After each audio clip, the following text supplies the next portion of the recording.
Well, that's the hell of a way to start a show. Actually, the show is not officially started.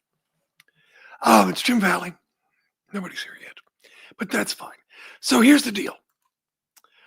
I've got to do I've got to do a show taped for this Saturday.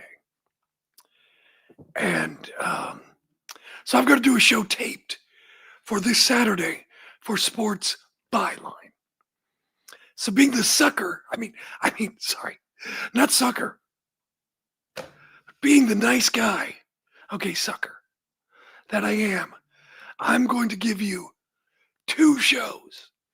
So I'm recording one right now, and I figured, why not just go live, see if anybody else wants to chime in, also make it a little easier on me. So I'm going to record a show for Sports Byline on Saturday. And then Saturday, am I back or not? I may be gone, actually, come to think of it. What's my schedule? Hang on. I don't know. Oh, maybe it's not. Okay, never mind. Are we? Wait. No, I think that's right. Yeah, okay, we're fine. Never mind. I'm going to give you 2 shows. 2 shows. I'm a sucker. So, because this is recorded, I will have to pause down and take some breaks. All right? Because that's what we have to do when we're live or when we're on the radio. All right? So let me do my little intro, and then we'll come back and we'll talk and chat and do the show in earnest. But if you want to put any comments, please do. And obviously, with the death of Hulk Hogan, we'll talk about him.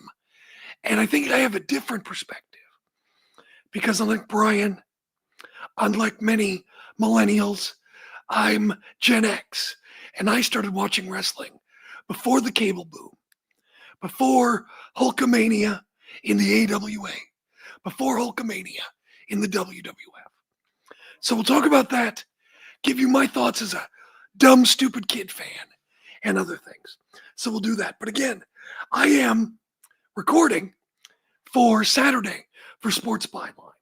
So we'll have to pause and take breaks just for timing. So I'm going to have to time out these breaks, but don't worry. So just stay there. When I pitch to a break, it doesn't mean anything because we're not taking these breaks, obviously. All right. So this is me pretending to introduce Wrestling Observer Live on Saturday. Oh, whoops. Hang on one second. I forgot to do something. There it is.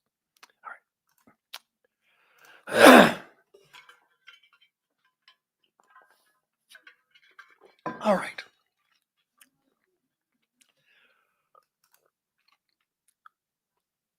It's Wrestling Observer Live. And we're live. Well, more like Wrestling Observer Lie because that's a lie, but I'll explain that in just a second. But we are live 7 days a week, kind of. Monday through Friday, 3 p.m. Eastern, noon Pacific, with Brian Alvarez, who looked great on television on Thursday. Great job, I thought. Sundays, 6 p.m. Eastern, 3 Pacific, and Saturdays, 1 p.m. Eastern, 10 a.m. Pacific, with me, Jim Valley, the effing king of recovery. Oh, that's the most exciting type of valley. Oh, hang on, I did that wrong, didn't I? I got to start it. I'm going to start over. See, this is what happens. All right, here we go. It's Wrestling Observer Live. Kind of. I'll explain. We're live 7 days a week. Kind of. I'll explain. Monday through Friday, 3 p.m. Eastern, noon Pacific. Sundays, 6 p.m. Eastern, 3 Pacific. And Saturdays, 1 p.m. Eastern, 10 a.m. Pacific. It's Jim Valley. Oh, that's the most exciting type of valley. The effing king of recovery. 6-0 against death. I don't want to toot my own horn, but toot. Back because of the fans. Each and every one of you. The largest collection of STD having trailer park trash The Rock has ever seen. You all fat, neck-bearded, mouth-breathing trolls. They don't have adrenaline in their soul. All you do is be hurtful. All you are is abusive, and all you've ever done is bully me into being your damn puppet and expected me to do it with a smile on my face. You know, I probably should have grabbed the clip of Hulk Hogan and the NWO saying all you fans can go to hell. Probably the most successful because of the fans promo of all time. Hey, as I mentioned, we are not live today. My producer, who's usually back at the studio in San Francisco, couldn't be in today. So the brass, the big brass at Sports Byline, they texted me, asked me if I could record a show for Saturday. And, you know, I kind of try to do Saturday shows different. You know, you got Wrestling Observer Live during the week with Brian, covers a lot of the topics, and I don't like to repeat. And also, like Brian's show, I try to fit in as best I can, and try to talk about things that happened. You know, SmackDown or G1 Climax or what have you, things that are happening now. Unless it's huge, huge news, then I'll talk about things that happened earlier in the week. And as I'm talking to you today, it is my Thursday, which means my timeline, your timeline, everything is filled with the death of Hulk Hogan. What can you say? To some people, he's the beginning of professional wrestling, the beginning of their fandom. To his wrestlers of his generation, his buddies, he was bigger paydays and extensions to their career. And to a lot of people, he's a racist, he's a liar, he killed a lot of careers.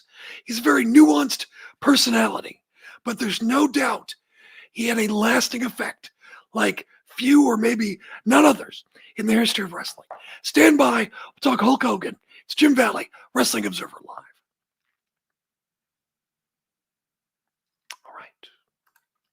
All right, kids. All right. Yes, all you fans can stick it. You're right. Okay, let's see what we can do. Okay, so the next segment, if you're watching at home, I've only done this show for like 5-6 years, and I still don't know how long the segments are. That's how much I'm more focused on the content than the time. All right, segment 2. We got 10 minutes here. All right, take a drink of water. If you just joined us, I'm doing this live for you today, and I'm recording for Sports Byline on the radio. But I will be live back on this YouTube channel, and I think, hopefully, the Observer YouTube channel on Saturday. So I'm doing 2 shows live because I'm an idiot. Anyway, all right. You know what I might be able to do? Hang on a second. Just occurred to me. All right, hang on. Just occurred to me. Hang on. Oh.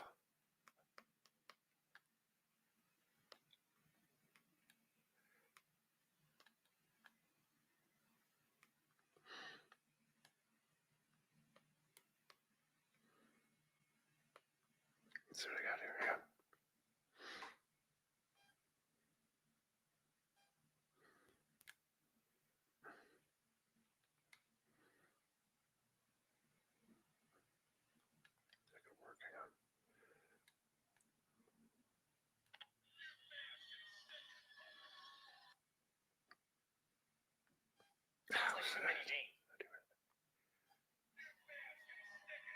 That's not loud enough. Oh well.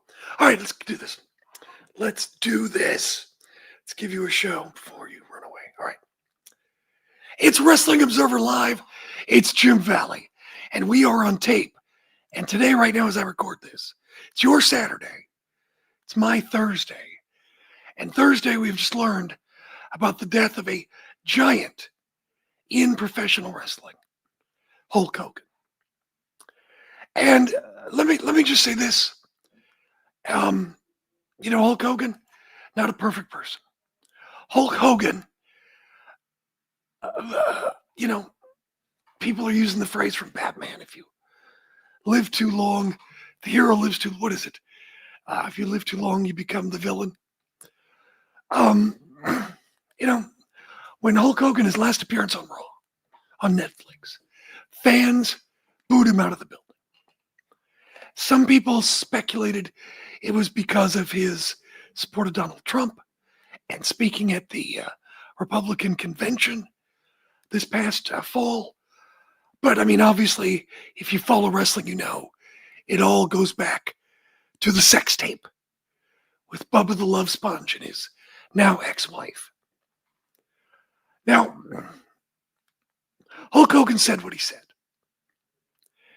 And to be fair, a lot of it had to do with issues surrounding his daughter Brooke and some incidents she had in her personal slash, they're trying to launch her music career for what it was. But still he said it. But that said, he was also entrapped and blackmailed. Now, I would like to think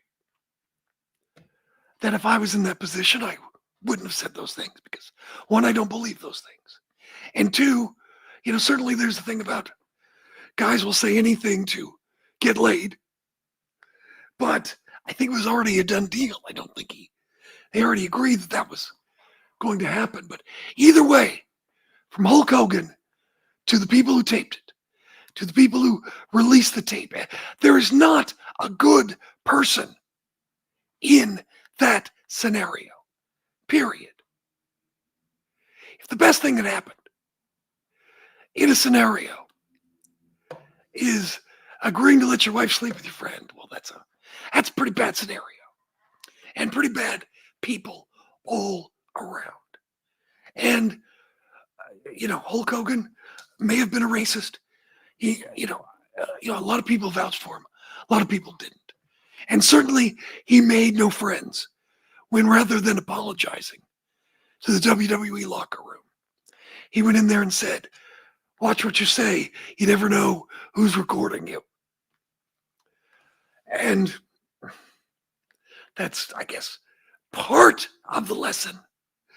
But certainly, maybe not the major part, but it is what it is. Certainly, he has a lot of supporters and a lot of wrestlers who appreciate him and like him.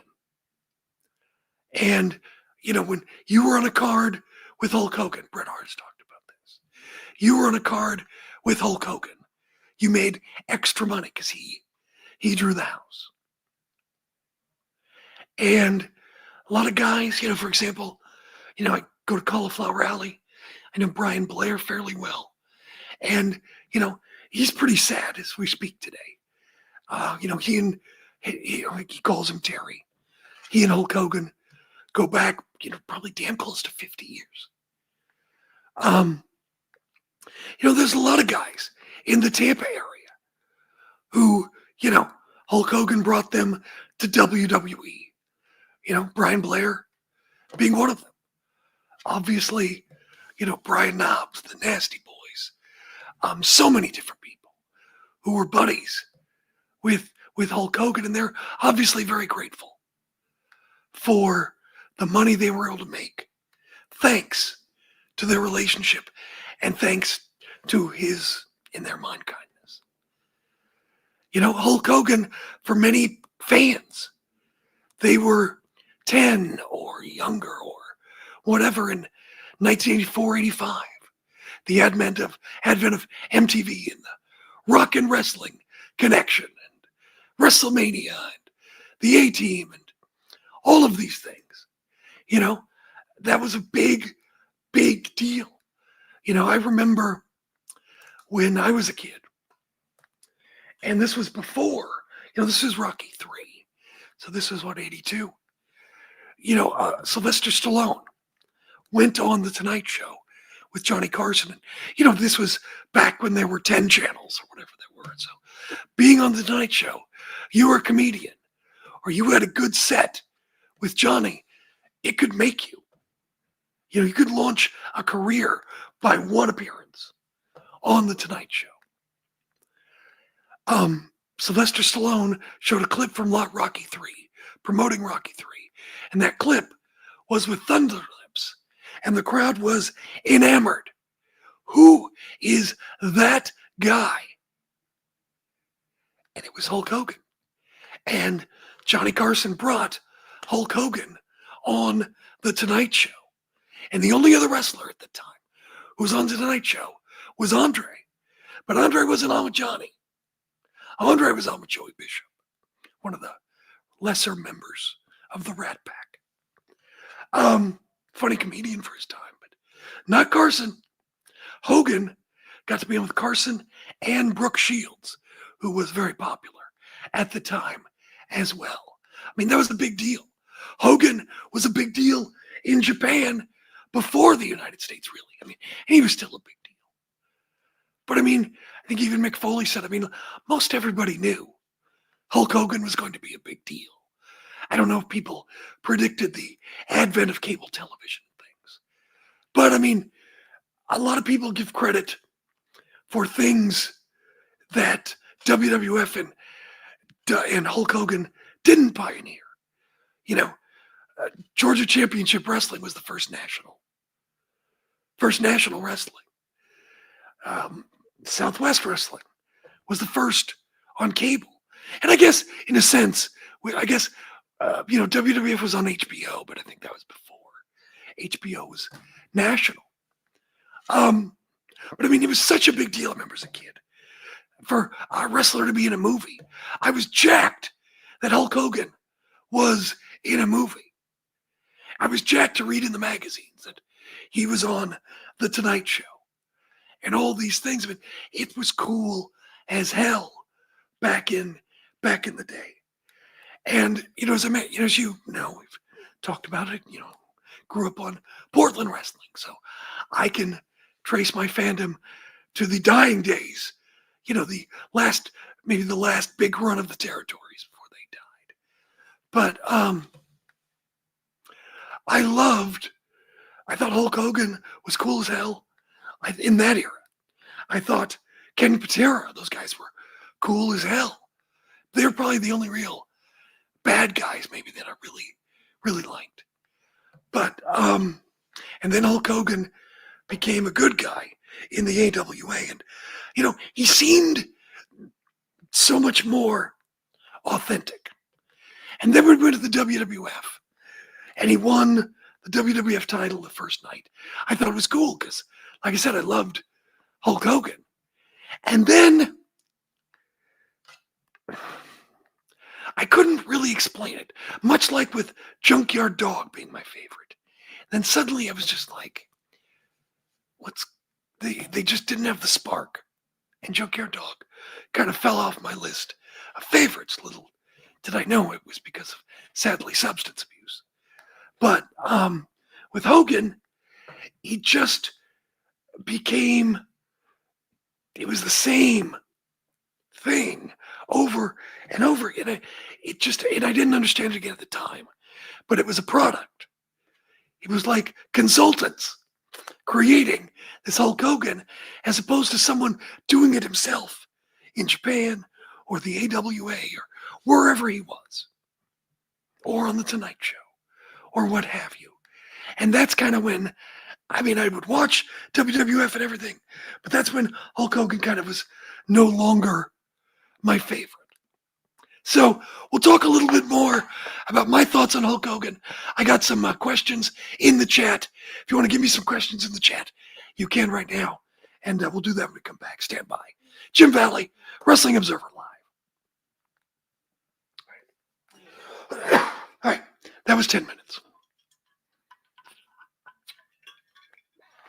Yeah, we'll do a show with Fumi. But by my time, where I am at, it is 4:21 in the afternoon. Fumi usually gets up maybe another 40 minutes or so, or he's available. Sometimes he's up sooner, but he's got things to do or what have you. So yes, we will definitely do a show. And also, hang on, something, I'll tell that story. We'll come back. I'll tell the story. All right. How time is this one? 12 and then 14. I think that's right. All right. There we go. All right. All right. It's Wrestling Observer Live. Jim Valley. And people in the chat, as I'm doing this, we're on tape, by the way. It's my Thursday, where we're at right now. And Hulk Hogan has just passed away today on Thursday.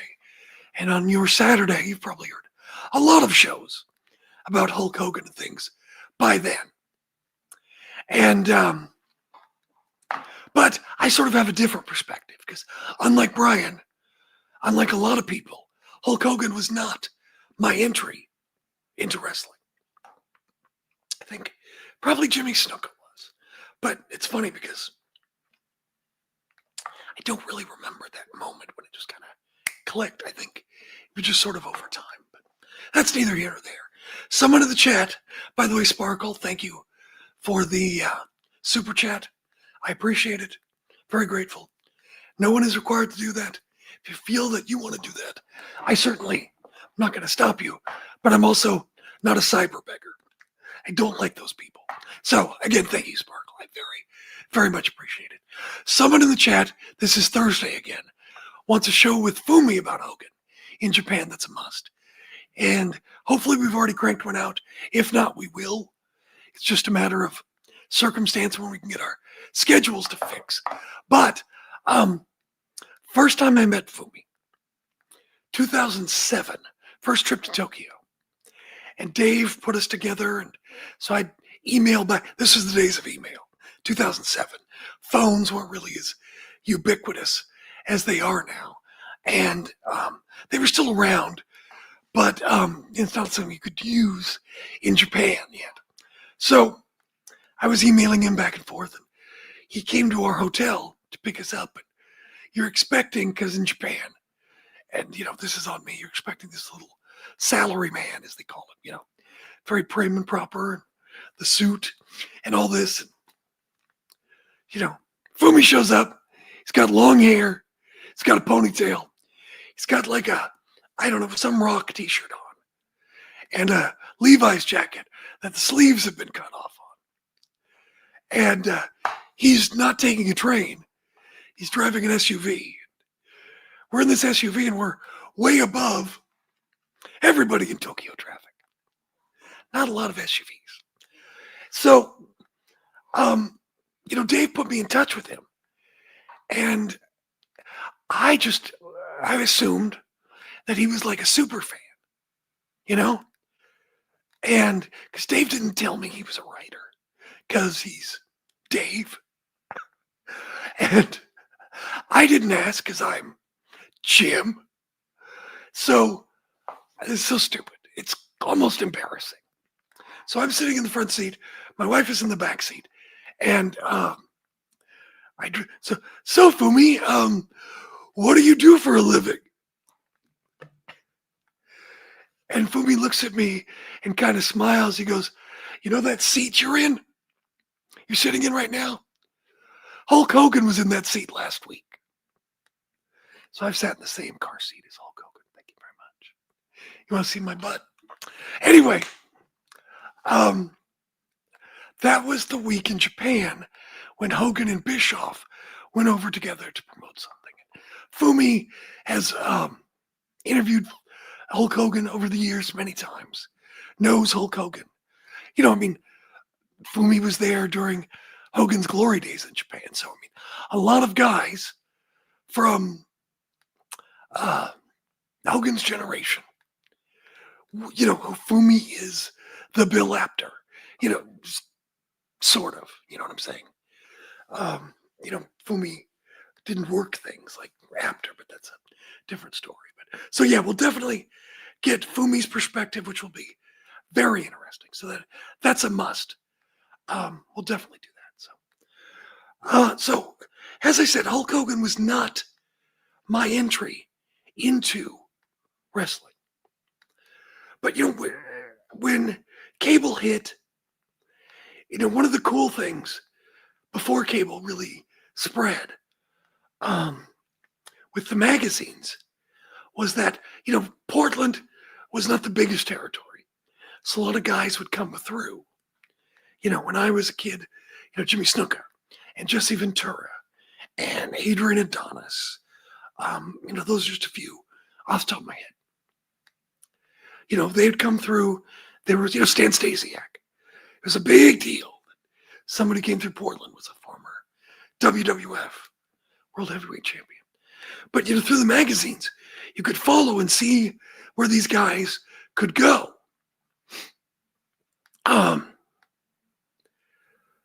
You know, so that was neat, you know, and as a kid, it got to the point where you could kind of see, okay, this guy's going to go somewhere.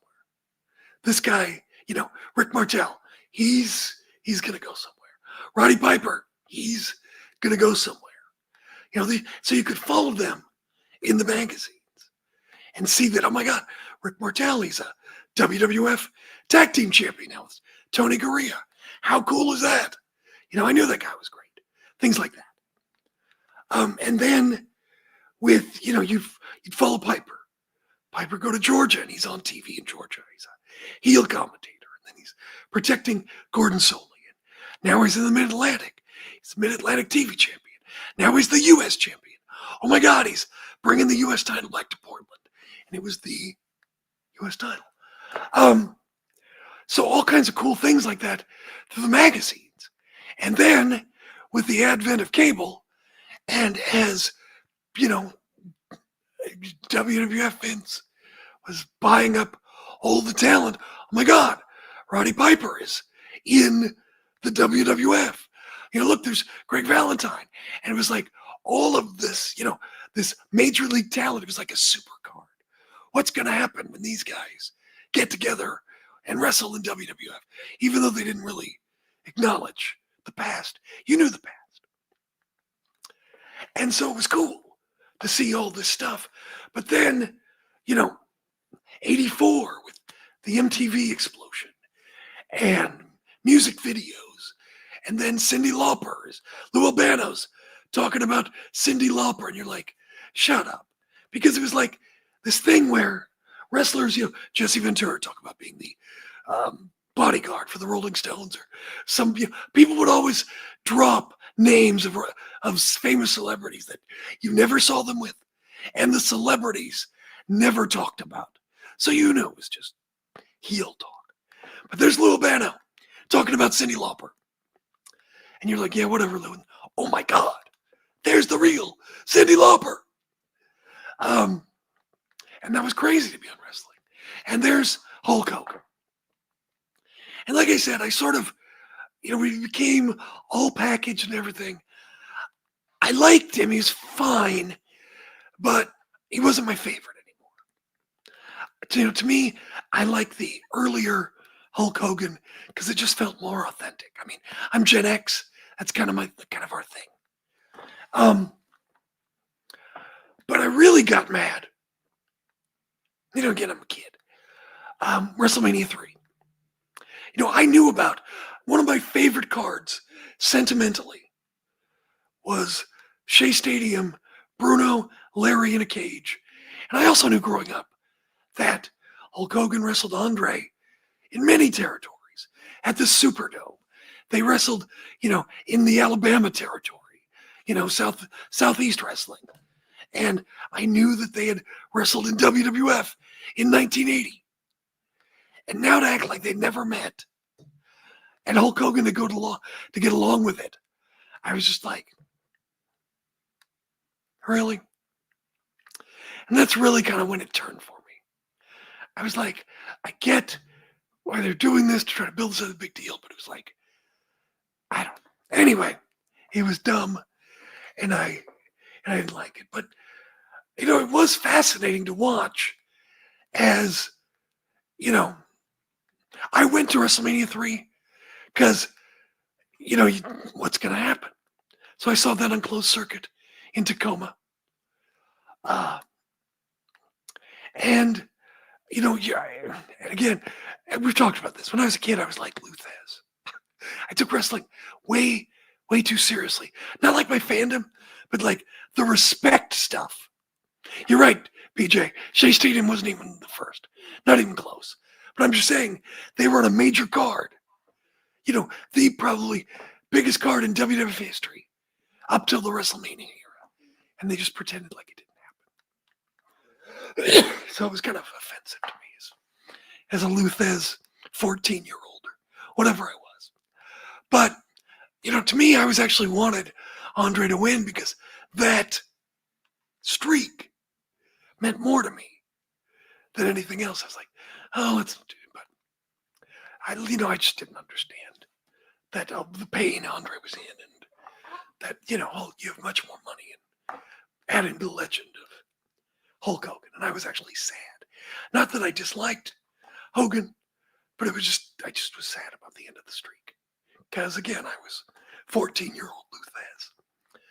And then WrestleMania 4, Randy Savage took over and Hulk Hogan made that terrible movie. And I get it if you liked it because you were 5 or 8, but I was like 17 or whatever. And so the movie was garbage. And, then Hulk Hogan went to WCW. And we talked about this too. I liked action. I wanted action from wrestling. And then Hulk Hogan comes in, and Hacksaw Jim Duggan comes in, and Steve Austin gets phased down, and all this time. And I was just like, Brutus Beefcake turns, the Butcher turns on Hogan for Stark. I was like, this is just not what I wanted out of my Southern action wrestling WCW. It's not what I wanted because, again, I was 14-year-old Luthez. We'll get some of maybe the chat's thoughts on Hulk Hogan, talk about it some more, and everything. Just giving you my thoughts about Hulk Hogan as someone who didn't jump in at WrestleMania, but jumped in about 7-8 years before. Jim Valley, Wrestling Observer Live. Look at that. Right on the money. 12 minutes. All right. All right, we got 14 minutes here. Take a drink of water. All right, I'll scroll through the questions. All right. Yeah. All right. It's Wrestling Observer Live, and it's Jim Valley on tape, recording this. I hope you're enjoying your Saturday. Right now it's Thursday for me, and Hulk Hogan has passed away, heart attack, age 71.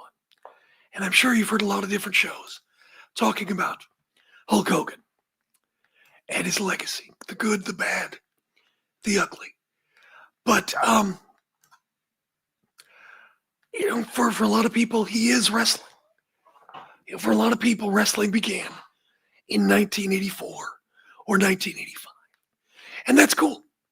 There's nothing, you're born when you're born. So it is kind of what it is. And there's nothing wrong with that. But I do think that,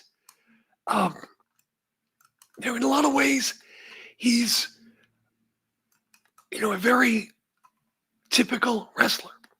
Kind of chill in real life, more than likely, because he's a musician, a little weed every now and then. Obviously, the steroids, he, did a lot of, silly things. He made a lot of unforced errors in his career. We talked about the thing with the racism. That unforced error. Going on Arsenio, talking about not doing steroids. Unforced error. Richard Belzer. Brian talked about Richard Belzer. Richard Belzer, God bless Brian, that was a disaster at the time. That was people were talking about, what is this guy doing? Luckily it didn't derail WrestleMania, but it definitely was like, I get David Schultz. He's not the top guy. Telling him to slap Stossel, I think it's dumb. Again, an unforced error. But it's like, if you're trying to present this as lunchboxes and action figures and t-shirts, thumb wrestlers, whatever. And you drop, you put the guy in the guillotine, drop him on his head and he's bleeding. I mean, I imagine some moms probably did stop their kids from watching. Someone mentioned he'd shoot. Yeah, Richard Belzer sued the hell out of him and talks about his wrestling house that was in the south of France, and that's a lot of money. I think it was years ago, John Stossel talked about how maybe he faked it a little bit, and I was like, you know what? Good for him. Seriously, they worked him, he worked them. It is what it is. Shay Hogan, that's what he called it. Thank you, Sparkle. I appreciate that. But I mean, a lot of unforced errors. Talking about Terry Bollea as a regular size package. Hulk Hogan is back in 10 inches or so. And I understand kind of what he's saying, but just, a lot of unforced errors. And there were times people were kind of tired of it. Obviously after a while in WCW, that's why he turned. And again, you got to give him credit. Not too many guys get 2 big runs in their career. Usually everybody gets 1, but he got 2. And that speaks to his intelligence, his name value, his marketability, and by natural means or not, keeping himself in at least some sort of wrestling condition. And again, wore that welcome out too. And as far as, he made a lot of money, drew a lot of money, but then he also cost people a lot of money. WCW going out of business, you got to put at least part of that at Hogan's feet. At least part. So, I mean, there's good, there's bad, but there's no doubt, for people, he is wrestling. I always say that he's now Strangler Lewis for this current generation of fans, meaning he's sort of the beginning of when wrestling began for them. And he's your grandfather's wrestler or your dad's wrestler or those type of things. Maybe John Cena is now your dad's wrestler or The Rock was your dad's wrestler. But, and let me say this. There'd be no wrestling without Hulk Hogan, blah, blah, blah. Look, Hulk Hogan did a lot for wrestling. Hulk Hogan was the right guy, right time, right look for the 80s era. Perfect fit. People talk about Dusty. I don't know that Dusty could have fit in Hulk Hogan's spot. Anyway, enough about that. But the thing is I'm not saying maybe wrestling wouldn't have exploded in 85, but with the advent of technology and cable, Georgia Championship Wrestling, the first show, history of cable TV, did 1 million viewers. So wrestling, with or without Hulk Hogan, would have worked at some point. Now, would it have worked as well or something like that? Who's to say? But wrestling, relatively speaking, compared to football or movies or, it's different things, is relatively cheap programming compared to other things.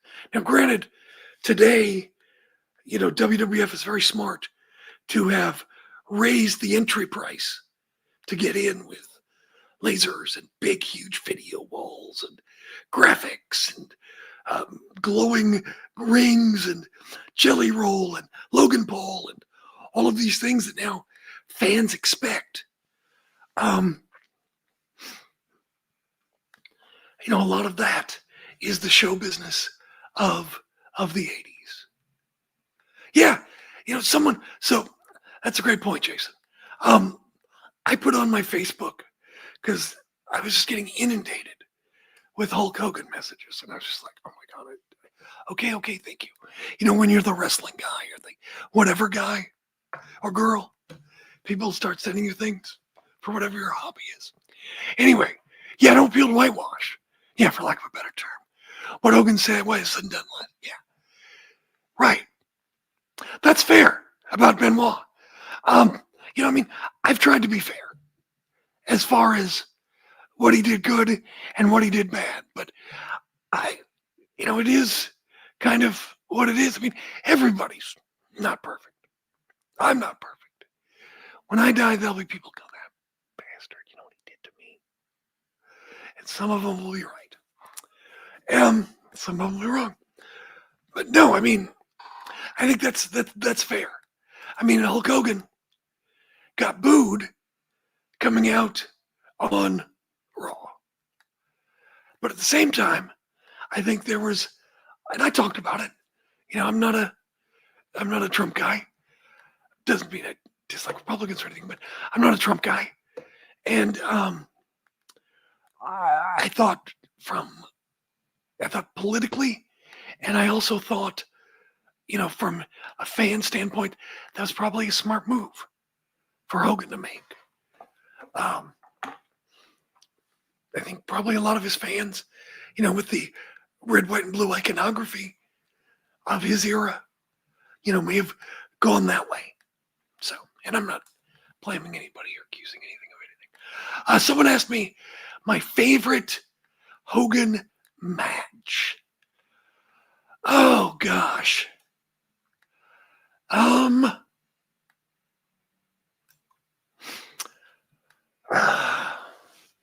man. You know, obviously the one with the Ultimate Warrior, which they planned out, but nothing wrong with that if it works. Just because I'm a Piper mark, I thought I was really surprised by Starrcade. Actually, I mean, I wasn't surprised because the title wasn't on the line, and they tried to hide that fact. So I expected Piper to win, but you know, Piper got a win over Hogan. Trying to think if there's anything really, you know, what are the problems with Hogan matches? Or just they were oftentimes very silly. Oh yeah, the Boss Man against the cage match, Saturday night's main event. He and Paul Orndorff had great matches.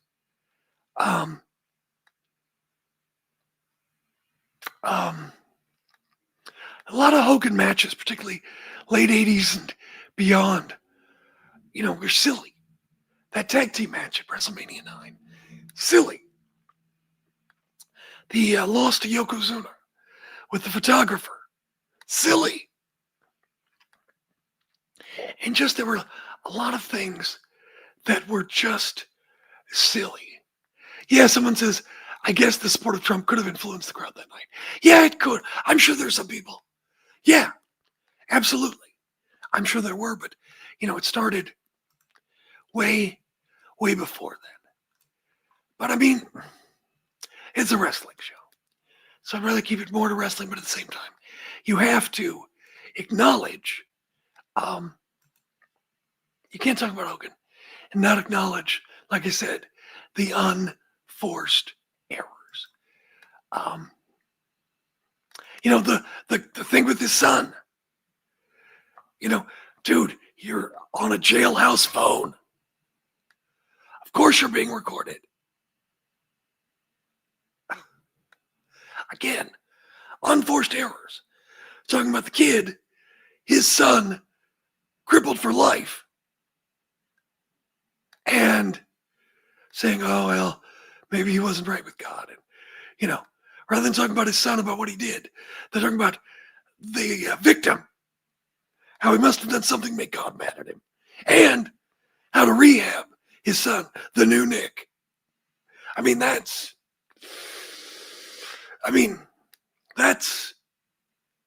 bad. That's bad. But I mean, I remember one time, I'll save the story, but I had an interaction with a wrestler. which was not the best. And Roddy Piper heard about it.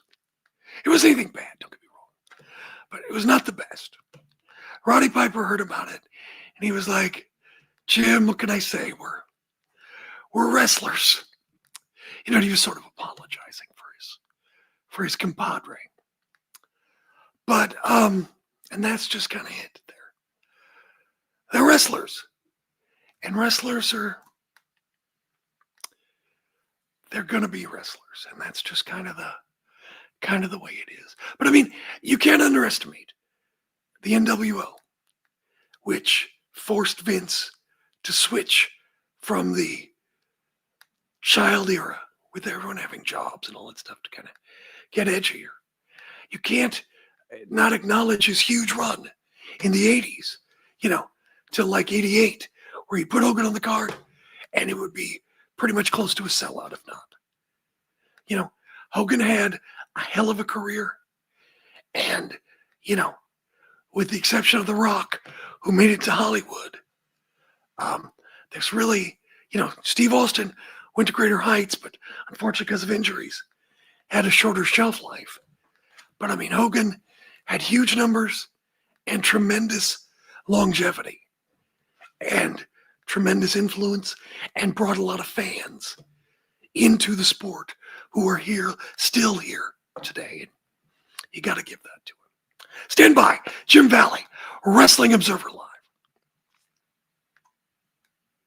All right, we got, let me do one more quick segment here, and we'll do that. Yeah, life's a work, brother. Let me tell you. I mean, that's the thing. You can't.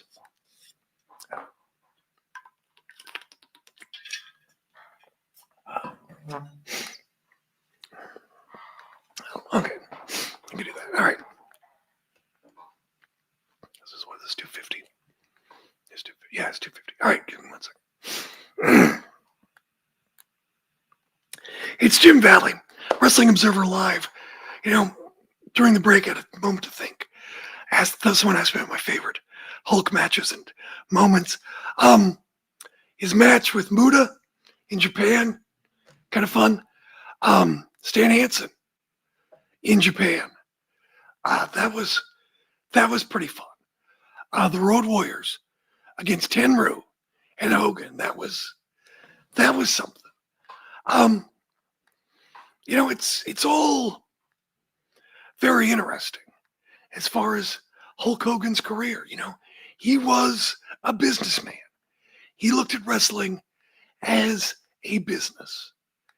And I guess sometimes as fans, maybe that's something we forget. Now, look, I'm not saying that maybe he went a little too far with that philosophy. Maybe he actually hurt the business and hurt the upward mobility of people who he could have worked with and made more money. Oh, that's another great point. Forgot, again, another unforced error when he talked about the WWF title being a toy and he wanted the IWGP title. That, again, unforced error. And you think a guy like Terry Bollea, who was very smart and very savvy at times, you know, would be able to realize these unforced errors. Look, there were definitely some lows. You know, I think there's a saying, I'm paraphrasing, with the French, that life goes up, life goes down. And Hulk Hogan's life went down at times, no question. But also, he had some tremendous, tremendous highs as far as his influence, longevity, drawing power, marketability, and his ability to pretty much punch his own ticket and bow out pretty much whenever he wanted. Except the world of Hollywood. He never really quite got that, but Thunder in Paradise lasted for a while. So we shall give him that. Rest in peace, Terry Bollea. And for fans all over the world. Thanks for the memories. It's Jim Valley. It's Wrestling Observer Live. All right, kids, what time is it? All right, I got a few minutes. I can go, I can stick around for a few minutes, but there's the show for Saturday. Thank you for being here. I was kind of regretting this, or not regretting it. I was not looking forward to it, just because, I don't know. But I mean, you see all the people. What's this? Oh yeah, I forgot about this. Oh yeah. My friend Scott Fishman. He was a great guy. Follow him for his stuff. Anyway, he lives in Florida. And we talked about, remember the parade at Disney Hollywood Studios? Or Disney, I guess it's Hollywood Studios now at the time. It was Disney MGM Studios. When they did the parade to bring in Hulk Hogan. And, Jesus. Let me see what people are saying here. Again, talking about the project that became Thunder in Paradise. Oh my God, I didn't even think about that. Okay, so I'm reading these comments on the WES Wesh Facebook. And it says, and that project became Thunder in Paradise, which The Simpsons spoofed as Night Boat. I never even thought of, I just thought about it as the thing on the beach. Yeah, since the Thunderboat was pretty much a marine version of Kid. That's right. Someone else writes, Terry Bollea, not a good man. Long history of racist slurs. History of homophobic slurs. Even though he's sorry, gives a glimpse into who he thought he was. With the passing, there's one less racist in America. That's not what I'm laughing about. So put a picture of MTG up there, says, rest in peace, Hulk Hogan. I think we knew that was coming. Alrighty.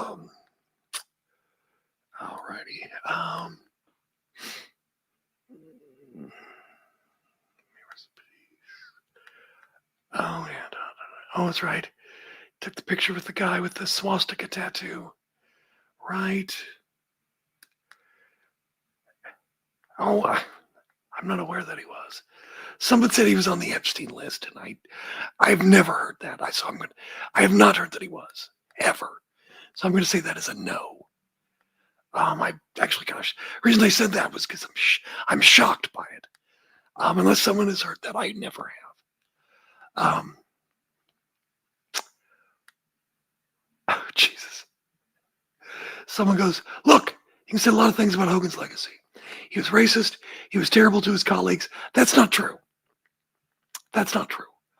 He was competitive, but his colleagues, his buddies, he was great to. I would say he was terrible to the people he was in competition with. He put himself above other people, firmly believed in the supremacy of white people. He was a bad wrestler. His life was a net negative for society. Wow. Oh, you know what? Okay. Here's my guess. Okay, I think someone was actually saying with the Epstein list is like, everyone's trying to say don't distract from that. You know, that's my guess now. Okay. Because I've never heard that, and I don't believe that's true. I'd have to see that to believe that. Yeah. So, I mean, yes, the crime-solving boat, Sparkle. Night Boat. I mean, I just thought that was a ripoff of Knight Rider. It never occurred to me that it was a ripoff of Thunder in Paradise. Oh my gosh. That's so funny. I guess because I never watched Thunder in Paradise. I would see like the occasional clip, and it seemed like they were always on the beach. Like they were doing things on the beach. I wasn't aware that the boat played such a key role in the show. Oh, okay. Well, there you go. Well, okay. All right. And also, I guess it would explain why they shot the beach stuff near the Grand Floridian Hotel, which I never understood either because there's not a very big beach there at Disney. So I didn't understand that. Thunder the TV show? Thunder TV show was, I knew that was going to go bad fast. I knew it was going to go bad fast. But what about your memories of Hulk Hogan? What do you guys think? What are your memories of Hulk Hogan?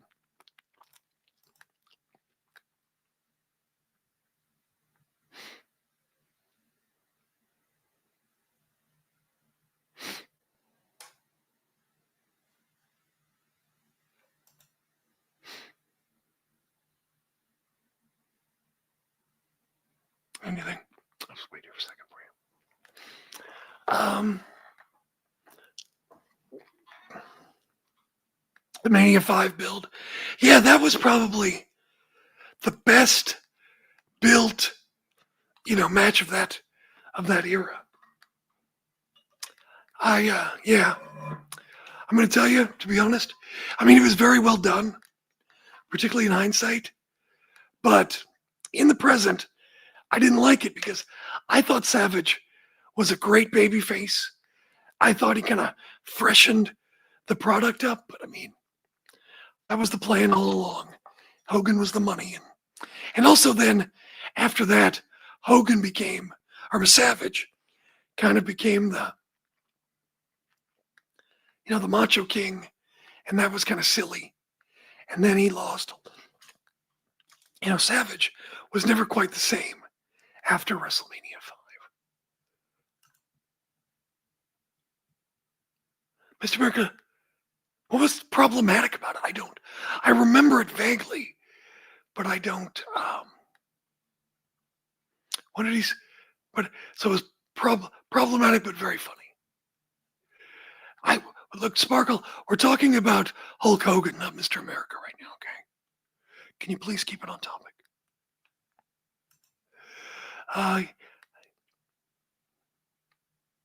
Right, exactly. Yeah, exactly.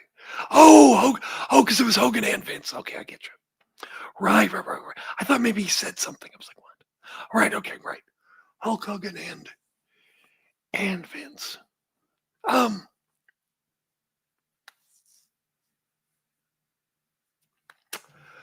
Yeah, what am I thinking right now? Anyway, never mind.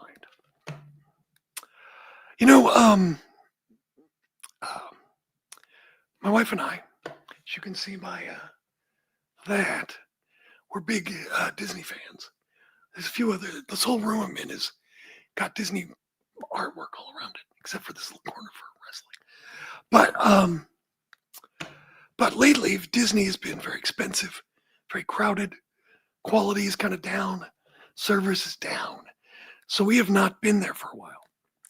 And we have been going more often to Dollywood. It's a very nice park. Less expensive, better quality, better service. And we've been doing that, so we keep our eye on what's going on in Pigeon Forge and Gatlinburg. And Hulk Hogan his people opened up a new, they don't call it a beach shop because it's not at a beach, but wrestling shop, but it's the same store. Same if you've been to Orlando or Tampa or Clearwater, wherever it is. You've seen it. Same store. And they haven't even had the grand opening yet, obviously. And it's shut down until further notice. And the thing is, it's really only had a soft opening. I know a lot of Tennessee vloggers were like, oh, I can't wait to see Hulk Hogan come in and everything. And I was thinking to myself, well, that's going to be a very, very long time at the latest, the earliest. And yeah, so we'll see what happens to his stores. I mean, I'm sure they're going to make a ton of money for it first, but that'll die down, and I know, see how much longevity it has. Same thing with his beer. And when they brought in Kurt Angle to the Real American Freestyle Wrestling, whatever it's called, I was like, oh, I didn't think that was a very good sign. Oh, and okay, let's see here. PJ says, first song with Don Morocco. His first house show run. Wasn't impressed at first. Warmed up to his gimmick. Never liked him as much as Savage Flair. Yeah, exactly. Well, I mean, Japanese have a different standard of wrestling. Here, he didn't have to do that, so I don't blame him. I remember, and I don't know if this is a true story, but it's harmless, so I'll tell it. For the internet, you had the National Enquirer and all these things, the Sun and the whatever, all the tabloids. And I remember it must have been at a friend's house because we never had them. But there was a story. Oh no, I take it back. It was People magazine. So this may have some credibility. But if you remember, Hulk Hogan did a guest spot on the Love Boat. So this would have been 86, I think. So Love Boat's dying it wrapped up in 86. So 85, 86. So, this first wave of Hulkamania when he did guest spots on all these shows. And it must have been one of the first ones. Because the report was that Hulk Hogan was grumpy on the set of the Love Boat because it took too long. And he said something along the lines of, I like going back to my job where I can be done in 10 minutes. So I thought that was kind of funny. Favorite moment was when he says, oh, can I get a countdown, brother? Live? Yeah. That was funny. The Dungeon of Doom. I despised the Dungeon of Doom. Despised it. It's terrible. It makes sense. Kevin Sullivan talking about that, saying I had to get Hogan's trust. So we did all these goofy things.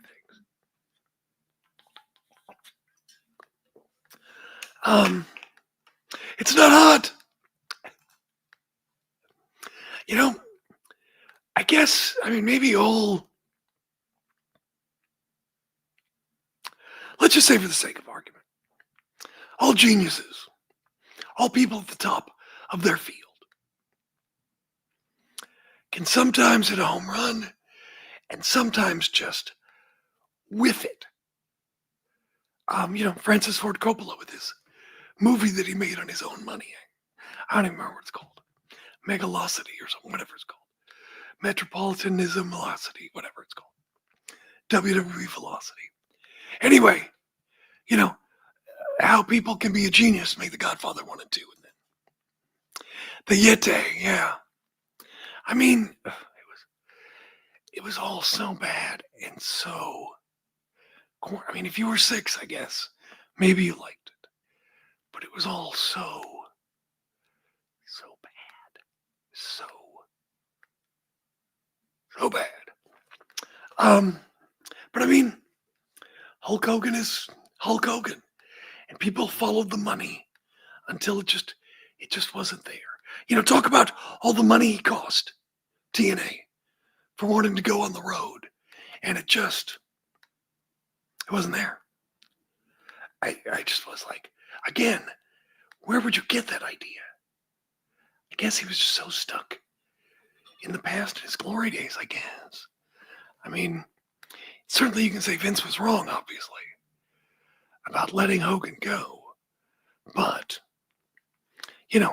getting a new, fresh coat of paint when you switch territories, I don't know that Hogan would have been able to have the same success had he stayed in WWF. He needed that new environment to kind of freshen him up. But then he brought all the WWF people. And it wasn't fresh. He killed Vader, basically. In WCW, it's like, that guy was a monster heel. And I'm not saying maybe he shouldn't have eventually gone over Vader, but that was just ridiculous. Suburban Commando. That was better than what you call it, wasn't it? Than No Holds Barred, wasn't it? It had Christopher Lloyd in it. Yeah, Abyss. And the ring, yeah, when fans booed him because he wanted a square ring. He tried Matt Morgan, pushing Matt Morgan many, many times. Yeah. He wanted that menagerie of baddies. Yeah, I mean, that was his bread and butter. Earthquake, Andre, obviously. He did a huge house show run with Kamala. He did a great house show run with Killer Khan, even though Killer Khan got very little support on television. There was no big Killer Khan angle. Really wasn't a Kamala angle. But that worked. So those big guys were his bread and butter, the monsters, slaying the monsters. And so, yeah, that's just kind of how it worked. All right, kids. Well, I should probably wrap up. I got to go and make dinner because that's what I do. I'm pretty much just a house husband. But I appreciate you guys being here. I didn't know how many people show up, so I thank you for that. And again, I plan on being back on Saturday because I want to give you a new show.